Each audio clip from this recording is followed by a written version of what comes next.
dunia kiliyatonba ka takubi 77 kɛnɛ kan yan nɔ an ye Mali n'u b'a fɔ ko patronat minnu bɛ baara kɛ ni nafolow ye kɛnyɛrɛye cakɛda baw bɛ u bolo olu ka ɲɛmɔgɔba Musadɛk Bali président an y'aw sɔrɔ kɛnɛ kan yan nɔ an nana ni Mali ka kɛnyɛrɛye délégation ye aw nana ni mun ye ɲiningalila ani laɲinina aw bolo aw bɛ mun de fɛnɛ makɔnɔ kɔ seginna jaabi ko la taabolow kan par rapport à cette grande réunion. Madame Traoré Mbifo, Malion Befo, nous sommes venus à la 78e Assemblée générale des Nations Unies. Ni ye ko fɔlɔ ye ni ye a siɲɛ fɔlɔ ye patronat bɛ fara jamana ka délégation kan ka na duniya kiliyatonba kan nin tɔnsigi ɲɔgɔn na fasɔnw na ka da kan an bɛ don min na i ko bi duniya marabagaw ka layidu dilen bɛnkan talen kabini san 2003 waati la ka kɔli ani sɛgɛn kɛlɛ ka dɔgɔya duniya kɔnɔna na n'a bɛ wele ko nanzarakan na ko objectif de développement millénaire ODD awa san 30 kɔnɔna na o kumakanw olu de bɛ nin kɛnɛ nin kan yan nɔ mun de sera ka kɛ mun ma se ka kɛ an nana ni Mali kɛnyɛrɛyew ka kan ye a kɛnɛ kan nga an yɛrɛ ka baaraw fanba bɛɛ lajɛlen sinsilen bɛ a kan an bɛ don min na i ko bi o sen yɛrɛ fɛ ani Mali foroba fanga tɛgɛ bɛ ɲɔgɔn bolo ani duniya dɛmɛbagakulu wɛrɛw i n'a fɔ duniya kiliyatonba ka ɲɛta cakɛda n'a bɛ wele ko PNUD Mali la a tile damadɔ in kɔni tɔnsigi sen fɛ an ye fɛn caman ye an ye fɛn caman faamuya an ye hakilinajagabɔ caman kɛ fɛnɛ ni mɔgɔ wɛrɛw ye wa an kɔni an bɛ ka segin Bamakɔ ni an ka doni falen ye hakilina ɲumanw caman na ODD kan sur comment faire avancer l'agenda des ODD au Mali. Nous avons interviewé le directeur de an tun ye ɲiningali kɛ duniya bankisoba Banque mondiale ka bolofara AIFC ɲɛmɔgɔ Maktar Diop la ale kun ka kumakanw na a y'a jira k'a fɔ ko u sumayara kosɛbɛ fɛn min ye ni ODD ninnu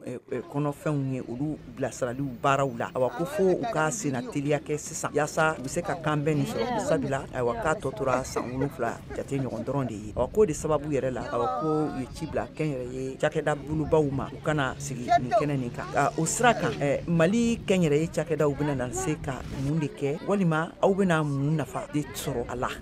Effectivement, Madame Traoré, on a assisté. Awɔ, Madame Traoré, an taara tɔnsigi kɛnɛ camanba de kan minnu sigira ODD nafa bɔliw ani fɛn minnu y'a bali ka se a bilasiraliw sumaya ayiwa o a tɔnsigiw senfɛ bɛɛ de bɛnn'a kan k'a fɔ ko taabolo belebele 2 ɲɔgɔn na o de kɛra sababu ye ka dansigi kɛ ODD ninnu yɛrɛ bilasiraliw la a fɔlɔfɔlɔ o kɛra nafolotanya ye komi i bɛ a kalama k'a fɔ ko duniya jamanabaw tun ye layidu di kɛ ko u bɛna miliyari 100 labila san o san kɛrɛnkɛrɛnnenya la jamanaw ye moyen tɛ minnu bolo la yaasa u ka waati yɛlɛma kɔlɔlɔw kɛlɛ kɛ ni a ye an bɛ don min na i ko o layidu kan a ma se ka lawaleya cogoya si de la nga hakɛ dɔw bɛ an bolo FMI kan fɔra ko ni jamanaba minnu mago tɛ u ka nafoloba minnu ça va être difficile que ces pays en voie de développement bilalen na yen nɔ k'u ka a labila jamanamisɛnninw ye yaasa u ka se ka baara ninnu kɛ ni a nafolo ye nga fo ka se bi ma ɲɛma sɔrɔ o la halisa wa an b'a dɔn fɛnɛ k'a fɔ ko ni nafolo fɛnɛ ma labila jamana sentanw ye a bɛ gɛlɛya u bolo kosɛbɛ u ka se ka baara kɛ ODD kan sango b'a kalama k'a fɔ ko a tɔ tora san 7 dɔrɔn de ye san 30 bɛnkan talen ninnu na a kan ka kuncɛ san 2030 wagati de la i tɛ se ka laɲini kɛ misali la i tɛ se ka laɲini kɛ jamana fɛ i n'a fɔ ko misali la i tɛ se k'a fɔ k'i bɛ a laɲini Mali jamana a n'a ɲɔgɔnna wɛrɛw fɛ k'u ka bɛnkan layidu ninnu latimɛ i n'a fɔ i bɛ laɲini kɛ cogoya min na jamanaba setigiw fɛ comme Suède Faransi walima l'Amérique jamanaw sabila sɔrɔ cogoyaw tɛ kelen ye awa jamana fɛnɛ bɛɛ n'a sigi kan de. Le deuxième gros obstacle qui a été identifié par